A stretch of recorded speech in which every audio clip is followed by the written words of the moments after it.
বিসমিল্লাহির রহমানির রহিম। বিসমিল্লাহ কোচিং সেন্টারে 10 মিনিট রানিং স্কুলে সবাইকে স্বাগতম।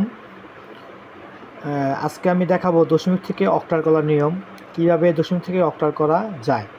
আমরা লাস্ট ক্লাসে দেখিয়েছিলাম দশমিক থেকে বাইনারি। ওই জায়গায় ওখানে আমরা বলেছিলাম যে দশমিক থেকে বাইনারি করতে গেলে আমাদের বাইনারি বেস দ্বারা দশমিক সংখ্যা ভাগ করতে হবে। দশমিক থেকে অক্টাল করার একই নিয়ম। দেন দশমিক থেকে আমার সহজ কথা হলো, দশমিক থেকে অক্টাল করতে হলে তোমরা যে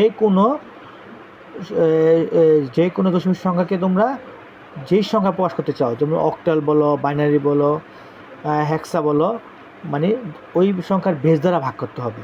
যেমন দশমিক থেকে অক্টাল করতে গেলে 8 দিয়ে ভাগ, দশমিক থেকে বাইনারি করতে গেলে 2 দিয়ে ভাগ, দশমিক থেকে হেক্সা করতে গেলে 16 দিয়ে ভাগ। এটাই এই দশমিক থেকে বাইনারি করে এটাই একটা নিয়ম, মানে একটাই নিয়ম।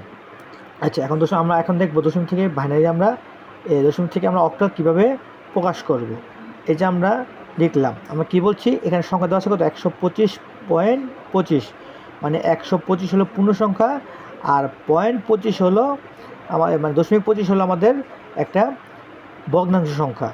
আচ্ছা, এখন আমাদের নিয়ম হলো পূর্ণ সংখ্যাকে ভাগ, মানে পূর্ণ সংখ্যাকে ভাগ কি দিয়ে, বেস দিয়ে, হ্যাঁ, আর ভগ্নাংশ সংখ্যাকে গুণ কি দিয়ে, 8 দিয়ে। এই হলো আমাদের নিয়ম। আচ্ছা, এখন আমাদের পূর্ণ সংখ্যাকে ভাগ দেবো কি দিয়ে, পূর্ণ সংখ্যাকে ভাগ দেবো আমরা 8 দিয়ে। তাহলে 125কে যদি আমরা 8 দিয়ে ভাগ দেই, তাহলে আমরা পাবো কত, আমি একটু ক্যালকুলেটার তোমাদের দেখাই। হ্যাঁ, ধরো এই 125 ভাগ কত, 8, কত পাই আমরা, 15.625, তাই না? তো 15.625 আমরা সবসময় পূর্ণ সংখ্যাকে নিব, ভগ্নাংশ সংখ্যাকে আমরা নিব না। তো এই লিখলাম আমাদের 15। এখন যদি 15 আর 8 যদি আমরা গুণ দিই, 15 গুণ 8 কত পাবো আমরা, 120। তাহলে আমরা এখানে কম আছে কত, 5। এই লিখলাম আমাদের 5। হ্যাঁ, আবার তোমাদের ক্যালকুলেটার দেখিয়ে দিই আমি। হ্যাঁ, এই দেখো, 15 গুণ কত, 8, কত পাইছি আমরা, 120, কম আছে কত, 5। তা আবার যদি আমরা 15কে 8 দিয়ে ভাগ দিই, তো কত পাবো আমরা, 15 কাটা গেলে কত পাবো আমরা,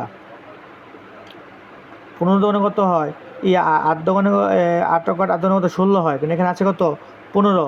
তাহলে আমাদের ভাগ 2 দিয়ে ভাগ যায় না, ভাগ যায় কত, 1 দিয়ে, 8 ও কে 8, তো 8 ও কে 8, আর এখানে আছে 15, বিয়োগ করলে আমরা কত পাবো, 7। তার এটার এটা কেজি সংখ্যা কত, 7।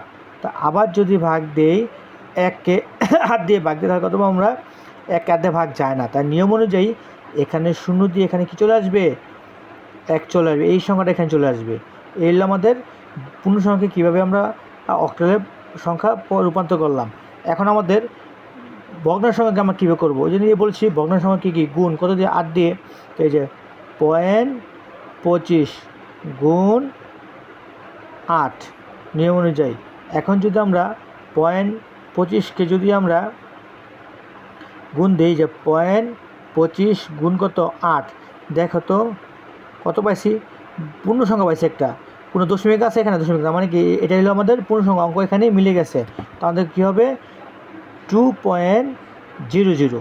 তার মানে অঙ্ক আমার এখানে আর গুণ করা, জিরোকে গুণ করলে কী হয়, জিরোই হয়, তাই এখানে আর গুণ করা লাগবে না, অঙ্ক এখানেই শেষ।